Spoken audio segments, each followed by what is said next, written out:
राजस्थान लोक सेवा आयोग द्वारा करवाई जाने वाली 2 बड़ी भर्ती परीक्षाओं का इंतजार खत्म हो चुका है। लगातार अभ्यर्थी लंबे समय से इंतजार कर रहे थे कि ये परीक्षाएं कब होगी। अब इसको लेकर कई सारी चीजें और भी चल रही थी, लेकिन आखिरकार अब परीक्षा जो है वो कल होने वाली है। दोनों परीक्षाएं पशु चिकित्सा अधिकारी और सहायक कृषि अभियंता, ये दोनों ही परीक्षाएं कल होने वाली हैं और इसके लिए अभ्यर्थी जो है वो एग्जाम सेंटर के लिए निकल भी चुके होंगे। अब इसको लेकर के आयोग ने तमाम जो गाइडलाइन है वो भी जारी कर दी है कि अगर एक भी गलती की तो आप सीधे सीधे परीक्षा से बाहर हो सकते हैं, भर्ती से बाहर हो सकते हैं। और इसीलिए आयोग के द्वारा जो गाइडलाइन जारी की गई है उन गाइडलाइन का ध्यान रखना बहुत ही जरूरी है। अगर एक भी गलती करेंगे तो सीधे बाहर हो सकते हैं। तो तमाम जो चीजें हैं वो आयोग ने बता दी हैं, गाइडलाइन जारी कर दी है और कंट्रोल रूम भी शुरू कर दिया ताकि अभ्यर्थियों को किसी प्रकार की दिक्कत ना हो। अब आयोग की ओर से जो पशु चिकित्सा अधिकारी है उसकी परीक्षा होने वाली है वो सुबह 10 से लेकर के 12:30 बजे तक होने वाली है। वहीं पर सहायक कृषि अभियंता के लिए जो भर्ती परीक्षा होगी वो दोपहर 3 बजे से लेकर 5:30 बजे तक होगी। यानी कि पहली पारी में पशु चिकित्सा अधिकारी भर्ती की परीक्षा होगी और दूसरी पारी में सहायक कृषि अभियंता के पदों के लिए परीक्षा होगी। ओएमआर उत्तर पत्रक के 5 विकल्प को भरने के लिए 10 मिनट का अतिरिक्त समय दिया जाएगा। अब जैसे कि राजस्थान लोक सेवा आयोग और राजस्थान कर्मचारी चयन बोर्ड दोनों ही भर्ती एजेंसियों के द्वारा 10 मिनट का अतिरिक्त समय दिया जाता है ताकि आपसे अगर 5वां गोला जो है, 5वां विकल्प जो है वो भरने से अगर छूट गया है तो वो भर सकते हैं।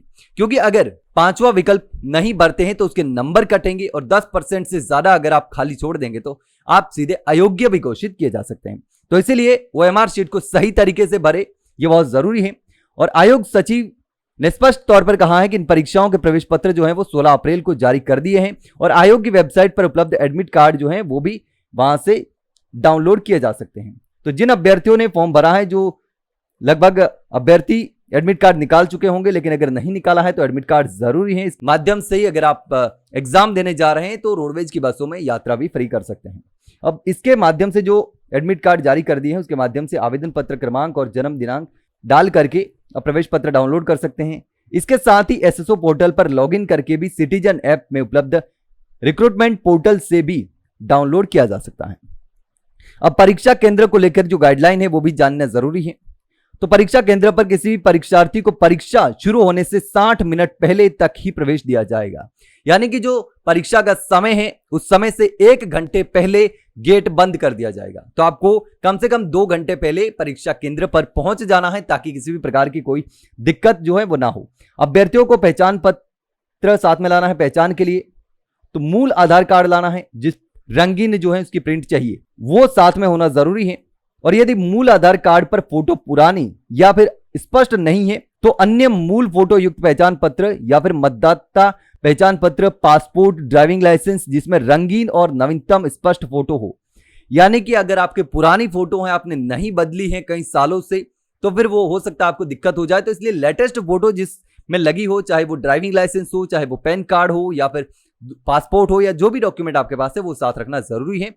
वैसे आधार कार्ड रखना है, लेकिन आधार कार्ड में अगर फोटो पुरानी है, कोई भी छोटी मोटी नाम वगैरह की, एड्रेस की गलती है तो फिर आपको दूसरे डॉक्यूमेंट भी साथ में रखने हैं ताकि दिक्कत ना हो। तो पहचान के लिए ये चीजें जरूरी हैं। अगर आधार कार्ड में फोटो सही से नहीं आ रही है तो ये चीजें लाना जरूरी है।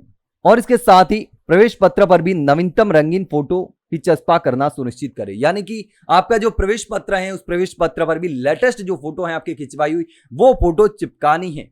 प्रवेश पत्र पर फोटो चिपकानी है। इसके साथ ही आपको रंगीन ओरिजिनल आधार कार्ड साथ में होना चाहिए जिसमें लेटेस्ट फोटो हो। अगर वो नहीं है तो पैन कार्ड वगैरह साथ में रख सकते हैं। और 1 घंटे पहले गेट बंद कर दिया जाएगा। तो कम से कम आपको 2 घंटे पहले परीक्षा केंद्र पर पहुंचना जरूरी है ताकि किसी भी प्रकार की कोई दिक्कत ना हो। इसके अलावा अगर आपका कोई सवाल हो तो कमेंट सेक्शन में कमेंट करके जरूर बताना। वहीं अगर जानकारी अच्छी लगी हो तो वीडियो को लाइक और शेयर जरूर करें और हाँ, चैनल को सब्सक्राइब करना ना भूलें। फिलहाल के लिए इतना ही, जल्द मिलते हैं एक नई जानकारी के साथ। तब तक के लिए नमस्कार।